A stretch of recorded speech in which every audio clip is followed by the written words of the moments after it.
की सजा, उसके सजाकार तैनात कर दिए गए, सजा देने लगे, आप भोगने लगे, महात्मा उपदेश करने लगे, ये मत करना, ये करोगे तो ये हो जाएगा, आप उसको भूलने लगे। ऐसे चलते चलते ये आपके सामने दृश्य आ गया। अब आपको ये अवसर मिला है कि इसको पा करके आप वापस अपने घर में नीचे मत जाओ। तो ये तो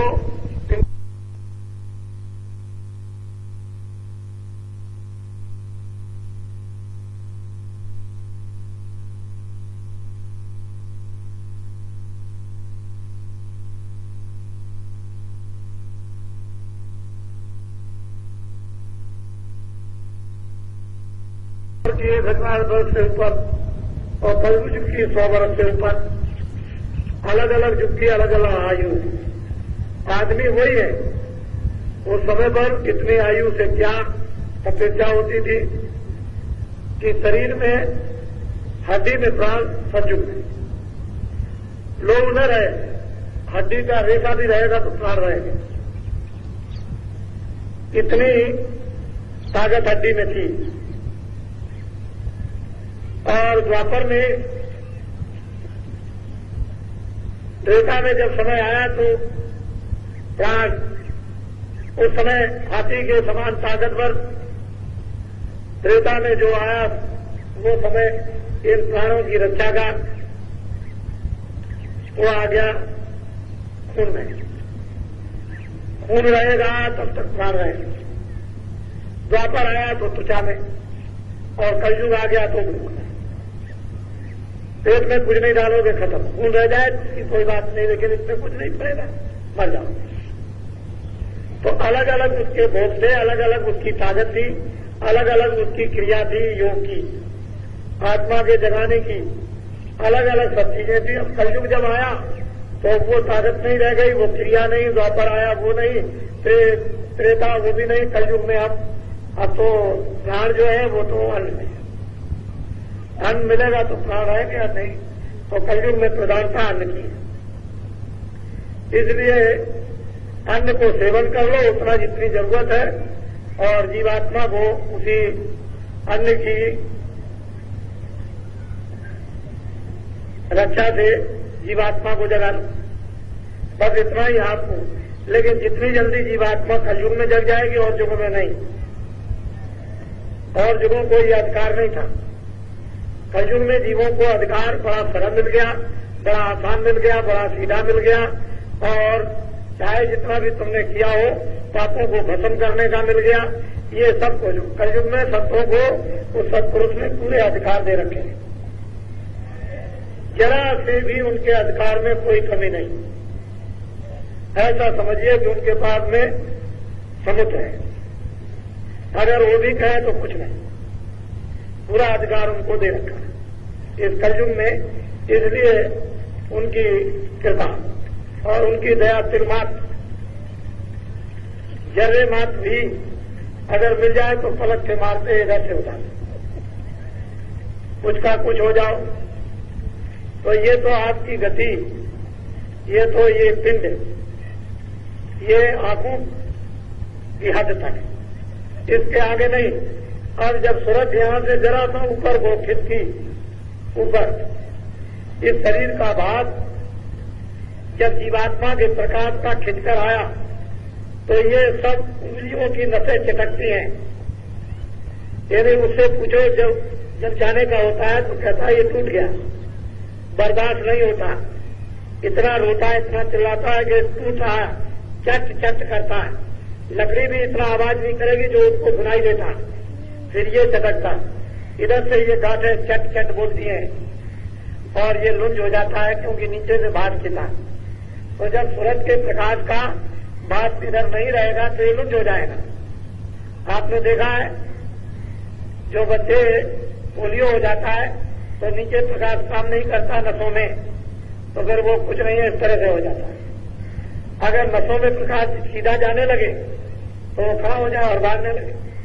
तो जब भाग खिंचता है तो कुछ आप इस तरह ऊपर आएंगे तो यहां कमर ये टूट जाएगी, ये आप में फिर नहीं उठ सकते, सीधे नहीं हो सकते, ये इधर से खिंचेगा तो गुदा चक्र का भाग इंद्रिय द्वार में इंद्रिय चक्र का भाग खिंचा, तो नाभि कमल में नाभि कमल का भाग खिंचा, तो यहाँ हृदय में आता है।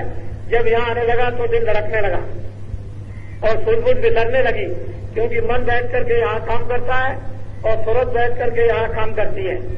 तो दो प्रकार का मन है, एक तो पिंडी मन और एक ब्रह्मांडी मन। तो ब्रह्मांडी मन का स्थान ये और पिंडी मन का स्थान ये। यहाँ से संकल्प विकल्प शोभ गंध रंज खुशी वो यहाँ इस जगत की यहाँ होती रहती है। यहाँ मन काम करता है संकल्प विकल्प का, सुख और दुख का। और यहाँ ये ब्रह्मांडी मन अगर ये निर्मल हो जाए और यहाँ आ जाए शुद्ध मन, तो ब्रह्मांड का काम करने लगे। तो उसमें मन में संकल्प विकल्प की शक्ति आने लगे, और जब संकल्प विकल्प की शक्ति आए तो फिर क्या है, कुछ भी संकल्प करके कर सकता है। कोई ऐसी चीज नहीं जो संकल्प से ना हो, संकल्प से ही तो ये सब कुछ तैयार हुआ। जब इधर से भाव खींचा तो ये बस जगत भूलने लगे। अब बहुत लोग चिल्लाते हैं कि भाई सुन लो, कुछ सुन लो, कुछ सुन लो, कुछ कह दो, लेकिन अब कुछ नहीं, सब विसर्जन। अंग्रेजी हिंदी भाई बंद कुटुंब परिवार साहब देखना सुनना ये सब जैसे ही यहाँ से खिंच कर गया है बस। फिर लोग चिल्लाने लगे कि सांस खिंच गया, वो नाड़ी खिंच गई, उसकी हवा खिंच गई, अब नहीं है, अब कुछ नहीं है, बस मतलब ये। और वो खिंच करके जब यहाँ आता, इधर जब यहाँ आ गया तो यहाँ उसका समूह बन जाता है। बस अगर मान लो साधना की है तब तो कोई बात नहीं, तब तो कोई तकलीफ थी, किसी तरह की कोई बात नहीं। साधना नहीं की तो यही वो खड़े हो जाते हैं आकर सिपाही और कहते हैं चलो। आवाज तो देते हैं उस समय, वो तो सुनाई देती है, और जब खिंचाई करते हैं तो रूप उनका दिखाई देता है तो बड़ा भयानक। खड़े हो जाते हैं और फिर ले जाते हैं। तो ऐसे नहीं कि ऐसे पकड़ के ले गए, शब्द होता है उधर उसको पकड़ने वाला एक शब्द है, तो वो शब्द में उधर से जोर की आवाज आती है ताकि कोई भी इधर बोलता रहे तो सुनाई न दे। इतनी आवाज अंदर से आती है, उसी में इस तरह से फंसा लेते हैं, खींच करके यहाँ जाके तो आप कुछ पता नहीं क्या हो रहा है क्या नहीं हो रहा। इतनी आवाज अंदर प्रकट हो जाती है, उनकी आवाज, कि आपको किसी की आवाज सुनाई नहीं देगी। चाहे जितना बोलते रहो तो कहते हैं बहरा हो गया। बस यहाँ खींच करके ले आए, बस ये मृत्यु के मरने का ये पिंड का आखिरी शिखर है। यहाँ आकर के समाप्ति हो जाती है सारे जगत के सारे ज्ञान की, जगत के सारे तत्वों की यहाँ समाप्ति हो जाती है, खत्म हो जाता है। लेकिन अगर जागने में, अभ्यास में, साधना में, भजन में, सुमरन में तुम अपने प्रकाश को जब साधारण सहज जो उधर से आवाज आती है, नाम आता है, शब्द आता है, उसको बराबर गौर से मन बुद्धि और चित्त लगाकर उसको सुनो, और वो आवाज आती है तो धीरे से उसको पकड़ो, वो आवाज खींचती। और जब खींचेगी आवाज तो इधर से बाहर धीरे धीरे इधर का ध्यान रखकर जब उधर लग जाएगा तो अपने आप उधर से स्वाभाविक भाव खींचने लगता है। इधर से भी खींचता है, इधर से सब खींचता है, तो ये सब शून्य होने लगता है। आप बैठे तो बैठे रह जाओगे। इधर से खींच करके उस अभ्यास में, साधना में, भजन में, ध्यान में इधर से खींच करके यहाँ आया तो आप एकाएक जल्दी से ऐसे करना चाहो तो नहीं कर सकते हो। जब जल्दी से उठ जाए, खड़े हो जाए, या जल्दी से हम पैर बढ़ा दे, नहीं, वो तो बिल्कुल शून्य हो गया। आप इधर से गति आपकी सिमटाओ की स्वाभाविक आपने बनाई और सिमट करके यहाँ आया। यहाँ आकर के जब इधर आता है तो इधर कुछ उधर का दिखाई देने लगता है। अब उधर का पूर्ण ज्ञान होता चला जाता है उस तरफ का। तो ये अज्ञान, ये आपको उधर उस ज्ञान में बाधा नहीं पहुंचाते, नहीं तो बाधा पहुंचाने लगे। अब उधर में उधर के जाने वाली विधियां सिद्धियां बाधा डालती, इधर कहाँ जा रहे हो, उधर कहाँ जा रहे हो, उधर लौट जाओ, ये करती है वो सब करेगी। लेकिन अब उधर को जाने लगे, इधर फंस गए। अब जब उधर से लौट करके फिर वापिस आओ और आकर के उधर से यहाँ बैठे आकर, तो फिर सूरज का प्रकाश फिर तुम्हारे उसी कंठ कमल में और नाभि कमल में और हृदय कमल में, इंद्रिय द्वार में, फिर गुदा में होकर के फिर संचार। तो संचार करने की उसमें क्रिया इतनी तीव्र बन जाती है कि वो समेट लिया और फिर संचार कर दिया, समेट लिया और प्रकाश को फिर संचार कर दिया। तो सूरज के प्रकाश से ही ये मुर्दा हो जाता है और सूरज के प्रकाश से ये चेतन हो जाता है।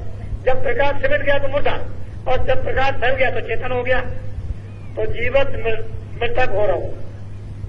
भजन ऐसा करो, सूरज को शब्द के साथ ऐसा जोड़ो कि जीवत मृतक हो रहा हो। साथ को प्रेमियों कि तुम पकड़कर ऊपर की तरफ ऐसे चढ़ जाओ कि तुम्हारा सारा भाग ये सुरक्षा शरीर में फैला हुआ सिमेट कर ऊपर आ जाए और जीवन में तक हो जाए। तजो खलक की आंख, फिर कोई खलक की आंख नहीं रहती। फिर ये तो कुछ है ही नहीं, ये तो कूड़ा है, कचरा है, बदबूदार है। फिर तजो समरस रक्षक सत मत पावे दुखदार। फिर दुख का क्या काम? वो तो जितना दुख है वो यहाँ तक है, और जब यहाँ से ऊपर निकल गए तो दुख का क्या काम? वहां न पाप न पुण्य, उधर ये जाते नहीं है। उधर ये कुछ भी नहीं, न कोई दफ्तर है न कोई कपड़ा, ना आप पेशाब करोगे, न टट्टी करोगे, न स्नान करोगे। ये कोई रगड़ा झगड़ा नहीं है किसी तरह का भी। ये पिंड का इस क्रिया का 5 तत्वों की कोई झगड़ा नहीं। अब इन आंखों के ऊपर में लिंग क्रिया 17 तत्वों की प्राप्त हो जाती है।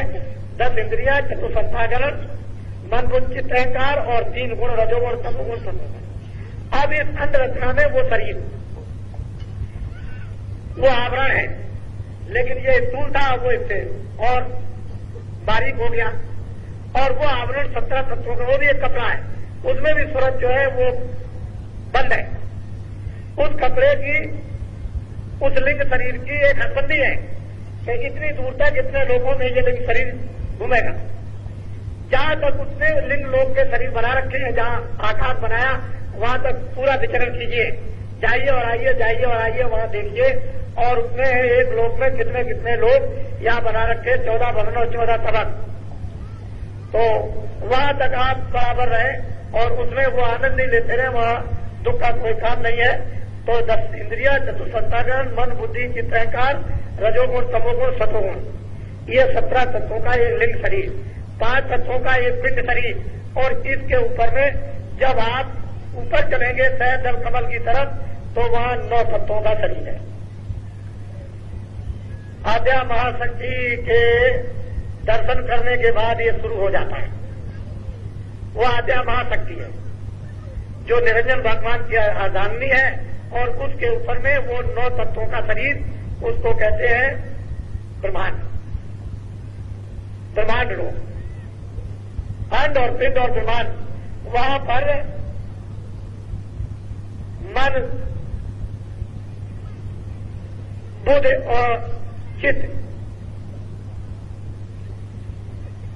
शब्द स्पर्श रूप रसगंध, मन बुद्ध चित्त और अहंकार, ये 9 तत्वों का शरीर। मन बुद्धि और चित्त और अहंकार और शब्द स्पर्श रूप रसगंध, ये 5 तत्वों का शरीर। इस स्थूल शरीर में फल, दूध, घी, अनाज का आहार, लिंग शरीर में 17 तत्वों के उस लोक में सुगंधी का सुगंधी बरसती है। ऊपर से वर्षा होती है, फूल देवता जैसे हवाई जहाज पर चढ़ते हो, ये तो कुछ नहीं, उस पर बैठ करके चले जा रहे हैं। आसमान से इतना फूल गिराते हैं जैसे कि सारे देश में एक बार की वर्षा कर दी, संपूर्ण देश में। और वहां उन फूलों में से पिचकारियां निकलती है सुगंधी की, सुगंधी। इस तरह से सूरज उस सुगंधी को लेती है, वो भोजन नहीं कर सकती है, दूध की सुगंधी। 17 तत्वों के शरीर में सुगंधी के आहार से जीवित रहते हैं सब। वहां सुगंधी वहां मिलना बंद हो जाए तो क्षणों में वहां कोई नहीं रह सकता। यहां भोजन बंद हो जाए तो आप नहीं रह सकते। इसके 9 तत्वों के शरीर में जब सहस्र कमल में पहुंच जाएंगे और निरंजन भगवान का साक्षात, निरंजन भगवान के बीच में गुरु विराजमान है, क्योंकि वहां गुरु नहीं रहेंगे तो जाने नहीं देंगे। वहां गुरु मौजूद है और रास्ता ऐसे किसी को देते नहीं है। और उन्होंने अपना मुखारबिंद बंद कर रखा। जब गुरु इधर से ले जाते हैं और कहते हैं दरवाजा खोल दीजिए, तो दरवाजा खोलते हैं वो। तो जब अंदर जाते हैं तो गोस्वामी जी महाराज कहते हैं मोह विलोक राम मुस्काई, बेसत तुरंत गयो मुखवाई। उधर बाज अंडज राया देखूं कहे ब्रह्मांड ने खाया। उधर बहुत बहुत प्रकार के ब्रह्मांड दिखाई देते हैं। तो 9 तत्वों के शरीर में जो जीवात्मा बंद है, उसका एकमात्र आहार नूर कहते हैं प्रकाश। अब सुगंधी नहीं, सुगंधी से वो जीवित नहीं रहेगी, 9 तत्वों के शरीर में प्रकाश से जीवित रहेगी। ये भी छूट गया, स्थूल भोजन आदि भी छूट गए और सुगंधी भी छूट गई। अब उसके लिए सहजल कमल में नूर चाहिए, प्रकाश, रोशनी, लाइट। अगर वो नहीं मिलेगी तो जीवित नहीं रह सकती। जब इसके ऊपर में और जब चलती है और वहां जब माया मिलती है और माया का जब दर्शन होता है और उसको पार करती है सूरज, तो वो केवल 5 तत्वों का शरीर है। अब वहां पर मन नहीं है, बुद्धि नहीं है, चित्त नहीं है, अहंकार नहीं, रजोगुण नहीं, तमोगुण नहीं, सतोगुण नहीं, वहां पर काम, क्रोध इत्यादि ये नहीं, और 10 इंद्रियां नहीं, और वहां पर जल, पृथ्वी, अग्नि, वायु, आकाश नहीं। क्या? शब्द, स्पर्श, रूप, रस, बस। ये इस शरीर में जीवात्मा बनते हैं। अब ये भी भोजन गया, सुगंधी का भी गया, नूर का भी गया। अब 5 तत्वों के शरीर में जो सूरज जीवित रहेगी, उन ब्रह्मांडों में वो एकमात्र शब्द है। अगर शब्द नहीं मिलेगा, आवाज नहीं मिलेगी, साउंड नहीं मिलेगी, तो जीवित नहीं रह सकती। ये उसका जीने का भोजन है, उसको शब्द मिलना चाहिए, और वहां पर शब्द है। क्या हो रहा है? ये सब कुछ रचना तो शब्द ही की है, दूसरी जगह शब्द की तो कोई रचना हो ही नहीं सकती है। अब वहां पर जब माया के परे चले गए और त्रिपुटी में ब्रह्म का जब साक्षात्कार हुआ, तो सूरज उस खोल को भी उतार देती है। वो देखती है कि यही बैठ करके ये कपड़ा पहनाया गया था, शब्द, स्पर्श, रूप, रस, गंध का, इस कपड़े को इसमें बंद किया गया था, फिर नीचे 9 तत्वों के कपड़ों में बंद किया, उसके नीचे उतार दिया, 17 तत्वों के कपड़ों में बंद किया, उसके नीचे उतार दिया, स्थूल 5 तत्वों के कपड़ों में बंद कर दिया। अब जब उस कपड़े को उतार देती है तो बिल्कुल खड़ी हो जाती है। उस समय पर इस जीवात्मा का जो दोनों आंखों के पीछे बैठी है, जौहर का खेल, उसकी शक्ति का खेल, उसके विस्तार का खेल, उसकी ताकत का खेल खुल्लम खुल्ला तो जब दिखाई देता है। और जब उस पर चली गई तो गुणातीत हो गई। जब गुणातीत हो गई तो अब किसी भी गुणों में नहीं आ सकती। वहां से त्रिपुटी से बीज कारण रूप ये गुणों का उत्पन्न हुआ था, गुणातीत हो गई। और अब वो सच धज कर जो इसका स्वागत होता है वो अद्वितीय है। वो तो आप हीरे लगा दो, आप रोशनी कर दो, कुछ नहीं, दिन भर भी, चंद्रे भर भी यहाँ कुछ नहीं है जो इसका स्वागत होता है। किस तरह से सजाई जाती है यहां से जाने वाली ये सूरज जीवात्मा जो दोनों आंखों के पीछे बैठी है, उसके लिए किताबें बंद है, किताबों में कोई लिख नहीं सकता। इस तरह से सजाकर जब ले जाई जाती है तो ये क्या है, तो एक मच्छर का देश है। सारा संसार ये मच्छर जैसा मालूम होता है, मच्छर। अगर उससे भी छोटा कहा जाए तो वहां दुनिया क्या गुजरेगा, आप किस तरह से कहां से आए हो। और सजा धजा करके जब ले जाई जाती है तो यहाँ के कलम, कागज, स्याही, पानी, पृथ्वी, बनराय के पत्ते जितने भी यहाँ ये लिख नहीं सकते हैं, इतनी लंबी सड़क। और यहाँ की घास को ऐसे सूरज लगा दिए जाएं तो एक एक डालियों पर सूरज लगी है। सारे संसार की घास को सूरज कर दिया जाए, इतने सूरज एक एक डाली पर लगे। आप उसकी शोभा, उसका स्वागत, उसके सजाने के समारोह और पार ब्रह्मांड में कोहराम मचता है। किस तरह का कोहराम, मोटा, अटारी, चमकते हुए मालूम होते हैं कि खरबों मीलों के लंबी उस पर खड़े होकर के जो देखते हैं और वहां जो वर्षा करते हैं वो कोई पुष्पों की वर्षा नहीं, सूरज गिराते हैं।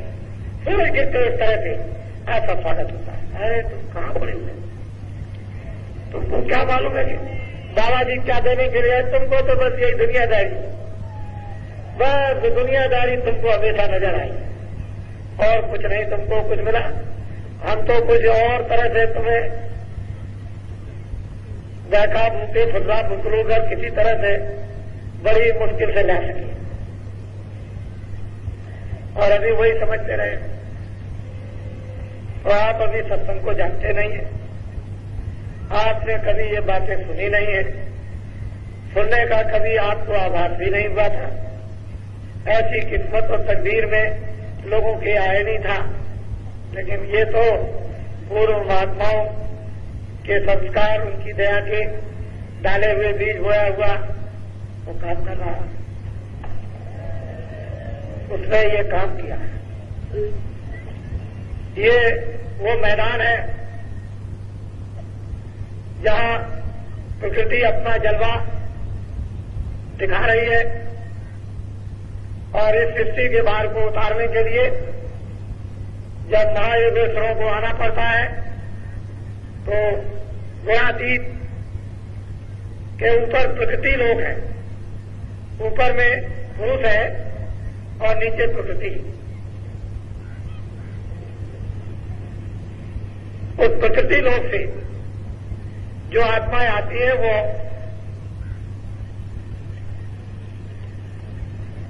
महायोगेश्वर,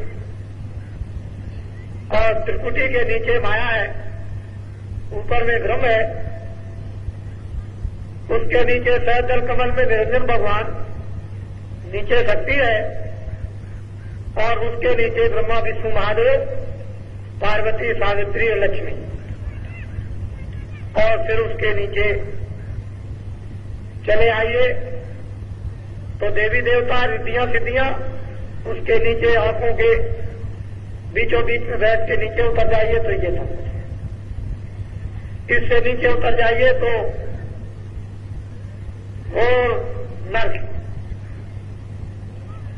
ऊपर में पुरुष क्रियापद है, उसके ऊपर में फिर महाकाल पुरुष है जो ये तीनों के ऊपर में शासन करते हैं, और महाकाल पुरुष के ऊपर में दयाल पुरुष है जिसको सतपुरुष कहते हैं, जिनका नाम सतना। वो सतलोक में ही रहते हैं, न वो कभी यहां आते हैं न कभी आएंगे, जैसे पहले थे अभी हैं और भविष्य में भी वही रहेंगे, और तुम्हारे सबके वही सच्चे पिता हैं। उन्हीं के यहां से तुम भेजे गए हो, और ये लोग बीच में जो तुमको ले आए हैं, एकमात्र जो है वो केवल अपने अपने पर्दे देकर के फंसाए हुए हैं, और पर्दे हट गए तो वहीं पहुंच जाओगे जहां कोई पर्दा नहीं, जहां कोई शरीर नहीं, और उसके लिए सहयोग चाहिए उन संतों का जो वहां आते और जाते हैं। वो छिन में आना और छिन में जाना, फिर देर नहीं लगती है, छिन जाओ छिन में आओ, वो ऊपर उंगली करो नीचे इतनी भी देर नहीं लगती। ये मनुष्य रूपी मकान में बैठ करके जीवात्मा को सूरत को गति प्राप्त हो जाती है, लेकिन ये कब जब महापुरुषों की दया और शक्ति, ज्ञान और हर प्रकार का बल प्राप्त हो जाएगा, और जो हमने किया वो खत्म हो जाएंगे। क्या अच्छे बुरे कर्म, तो आप लोग थक गए होंगे, क्योंकि आप काफी किलोमीटर का सफर करके आए। बहुत लोगों ने अभी आए तो अपनी अपनी रुचि के अनुसार जो कुछ भी इस पेट को भरने के लिए कुछ रोटी वोटी बनाई होगी, वो भी कई लोगों ने अभी नहीं खा पाई। तो आप जो लोग जाने वाले हैं, अब जाने की तैयारी करें। आपको आज ही से ही सबको इजाजत है जाने की। जिसको जैसी जैसी सुविधा प्राप्त होती जाए, जिन जिन साधनों के द्वारा, उनके द्वारा आप चलते जाए। अब रह गया जाते समय में मिलने की बात, तो अंदर वहां पर बैठने की जगह है, वहां आकर के मैं वहां रहूंगा, तो आप बराबर मिलके जा सकते हैं, क्योंकि ये तो मैं जानता हूं कि बगैर मिले हुए आप जाएंगे नहीं। तो वहां आप जो जाने वाले होंगे, वही मतलब ये है कि आते जाएं तो एकदम से सबको अवसर मिलता चला जाएगा। जो आज जाने वाले आज आ जाए, जो सुबह जाएंगे सुबह, या रात को जाएंगे रात को, या कल जाएंगे कल, लेकिन सत्संग कल भी होगा। जो अभी गाड़ियों से जाने के लिए तैयार हैं उनको इजाजत है, अपने अपने प्रांतों में क्षेत्रों में जाएं और काम करें, और बैठने की जरूरत नहीं है। और जो हमने काफिले की यात्रा में महाराष्ट्र में, गुजरात में, राजस्थान में, मध्य प्रदेश में जो नामदान दिया है, और जो लोग थोड़े बहुत सुमरन ध्यान भूल से या जान अनजान में ऊपर नीचे कर रहे हैं, लेकिन कर रहे हैं। कोई एक नाम लेता है, कोई कुछ करता है, कोई 2 मिनट करता है, कोई 4 मिनट करता है, लगे। और वो बीज बो दिया गया है, वो वक्त पर जब समय आएगा तो बीज जम जाएगा। आप लोग इसकी चिंता मत करें कि मैंने तमिलनाडु में, आंध्रा में और केरल में, और अभी मैंने इसी साल में आपके कर्नाटक में जो मेहनत की है वो मेरी मेहनत व्यर्थ चली जाएगी, ऐसा नहीं होता है। मैंने इस साल में जब इधर से चला गया था तो उन प्रांतों में, यानी दक्षिण भारत में बहुत बड़ा काम किया, और दक्षिण भारत के लोग आज भी ये बात याद कर रहे हैं। ऐसी बात नहीं है। पिछले काफिले उत्तर प्रदेश में, फिर आपके इधर में गुजरात और महाराष्ट्र, मध्य प्रदेश में निकले थे, और उन्होंने बहुत कुछ काम किया, और जितनी भी बातें हैं वो सब की सब उनको याद है। जब वक्त समय आ जाएगा तो ये अंदर में भंडार होता है, समय आता है, सब चीजें जो की याद आती चली जाती, बनने वाला होना चाहिए। अब आप लोग अपनी अपनी जगह पर तैयारी बिल्कुल हर प्रकार की रखें कि समय पर आ जाए, और मैं बता करके भी आऊंगा और अनजान में भी आऊंगा। ऐसा नहीं, मैं बता भी दूंगा और मैं कहीं कहीं नहीं भी बताऊंगा, और ऐसे खड़ा हो जाऊंगा और मैं देखूंगा आकर के, मैं कुछ अनुभव करूंगा, कुछ आपको देखूंगा और समझूंगा, और मैं सबसे मिलता हूं। ऐसी बात नहीं है। आप लोग अपने अपने क्षेत्रों में कोशिश इस बात की करो कि किसी कर्मचारी और अधिकारी को कोई छेड़ाछाड़ी मत करो, उनकी कोई बुराई मत करो, कोई जरूरत नहीं है। हम बुरे तो सब बुरे, और हम अच्छे तो सब अच्छे। मोटी बात, हमारी बुराई हो जाए, दूर हो जाएगी तो सबकी हो जाएगी। हमारी बुराई दूर नहीं तो सब में बुराई, हमें अच्छाई आ जाएगी तो सब में आ जाएगी। वो रास्ता अपनाना कि हम भी अच्छे हो जाए और फिर दूसरे भी अच्छे, हम भी अच्छे लगे, दूसरे भी अच्छे लगे। आप खुद अपने को अच्छे लगने लगोगे, जब आप स्वयं अच्छे लगोगे तो दूसरे भी अच्छे आपको लगने लगेंगे, और आपको वो अच्छे लगेंगे, उनको आप अच्छे लगोगे। इसलिए कोई बात ऐसी नहीं किसी प्रकार की, काम करो, देर अबेर से काम तो होगा ही, ऐसी बात नहीं है कि काम नहीं होगा। मोटी सीधी जो हमने मथुरा में आज हमने अलग अलग करके लोगों को जो तरह तरह का संदेश जो बराबर हमने चलते हुए मार्ग में दे दिया है, वो बहुत कुछ उनको दे दिया, समझा दिया है। तो इसलिए ये बातें आपको जब तक हजम नहीं होती थी, जब तक आप उसकी चर्चा नहीं करते थे, जब तक उसके लिए आप लालायित नहीं थे, जब तक आप में वो सजा नहीं आ रही थी, तब तक ये बातें आपके लिए ओझल थी। और जब वो चीज आप में आ जाएगी तो अभी आपके सामने आई जाती, तो सब आ जाएगी। ये जय गुरुदेव धर्म प्रचारक संस्था का ये धार्मिक नाम योग साधन का मेला है, मेला ये मंदिर है, जिसमें आप इतने लोग आकर के विराजमान हो। ये मंदिर है, इस मंदिर की स्थापना बहुत पहले हो चुकी थी। ये नहीं, इसको आपको याद करना चाहिए कि इस मंदिर की स्थापना इधर 64 में हो गई थी, और ये कार्यक्रम इधर 64 में ये होने लगा था, और इतने दिनों से ये कार्यक्रम वहां होता चला आ रहा। इसको भी आपको ध्यान में सबको रखना है कि ये ऐसा बड़ा कार्यक्रम हो, और ये 64 से यहाँ इस जंगल में होता आया हो, जहाँ इर्द गिर्द में कुछ भी नहीं थे।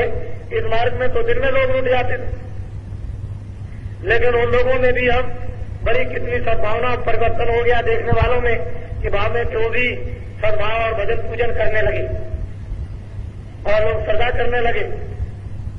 ये तो बहुत बड़ी बात है, छोटी बात नहीं है। तो ये भी आप इसको भी समझते रहे। तो ये मंदिर है, और मंदिर में